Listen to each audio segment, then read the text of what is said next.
The biggest Warcry leak in the, well, history of Warcry has just happened. A mysterious Redditor by the name of Triord has just posted pictures from a booklet they claim to have received amongst other Games Workshop products. The booklet's for an as of yet unheard of Warcry spin-off called Crypt of Blood.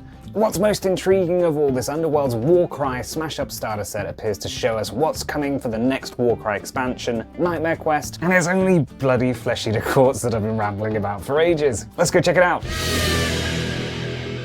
So I'm David, this is Hobby Jackal, etc. So somebody at Games Workshop Distribution is playing absolute silly buggers because Dante got distributed for 40k the other week and then they had to splash that out there, and now a load of Warcry stuff.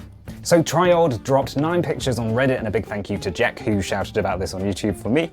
And when questioned about why they didn't post the full images, they responded with an answer suggesting they're not super familiar with Warcry, they weren't sure if it was something new or old, took some pictures and fired them out there. They did note this booklet came with cards, tokens, instructions, manuals, and a paper mat. And noted that they'll be posting more later, so by the time you see this video, there might be a load more photos online, which may contradict some of the stuff I'm saying now. I'm just excited and want to share it. So from that description, we know this booklet is pretty much coming as something that's mashing together Underworlds, because the artwork on the front cover shows the Underworlds warbands, and in the first couple of pictures, which I'll pop up on the screen, we are seeing the Crimson Court and Xandire's Truthseekers, who we've seen previously for Warhammer Underworlds. And the paper mat again suggests this is very much going to be sort of starter level. And of course, we're used to seeing Warhammer Underworld's warbands make that transition across to Warcry. We refer to them in the Warcry business as Bladeborn, and you can see more about that in a video I've done before. Skipping past those images, this is where it gets really interesting. So the next picture features some brand new scenery, and this is harking right back to the Sigmarite Mausoleum, or if you've been around as long as I have, the Garden of Moor from Warhammer Fantasy Battles, which was also repackaged as the Corpse Rack Mausoleum for Warcry. Now we do also get a second image which shows an additional piece of scenery in the middle there, which appears to be a statue of Neferata. And I do wonder if we're going to see a scene change in the Warhammer Underworld season that's probably going to get previewed at Adepticon this week, and wonder whether Warcry might follow suit in the next season. Next we get a look at a book which I am certain is the Warband tome from the upcoming Warcry expansion, Nightmare Quest.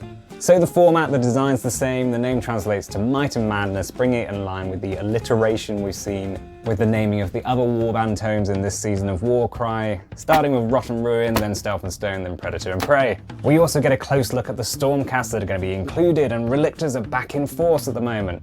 Interestingly, there does seem to be some duplication across these models, which does mean the design of the sprues is kind of in line with what we've got for Dominion, and it'd be interesting to see if these have some kind of dual purpose. We don't have any close-ups of the Flesh Eater Courts, but we do get an eye-catching scene where you can see them in action, and using the power of the editing software on my phone, which is how I make all my videos, I'm just going to zoom about a bit and zoom in on these a little bit more, but as I said, online there probably are some better images by now. Additionally, you'll note that they are stood atop a Realmshaper engine. Now this appears to have been redesigned with some additional Heart of Ghur style accompaniments, probably along with a little extra sprue. And scanning through the text, it does look like this will not be coming in the expansion box. Frankly, it's way too big to match the kind of level of scenery we're getting in the expansions at the moment, so it's likely to appear as a Ravaged Lands scenery box that we get for Warcry every now and again. The final thing I will mention before I close out this video is that the map in the latest Warcry book did add in a Stormcast and a Crawl Boys logo.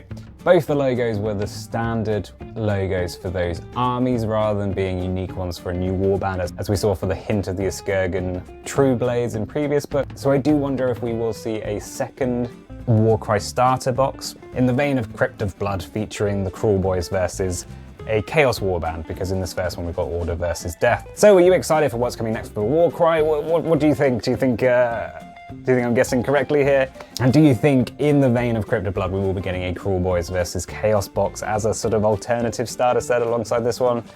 I think it's fairly likely. The icon's on the map. Let me know what you think in the comments. Cheers for watching.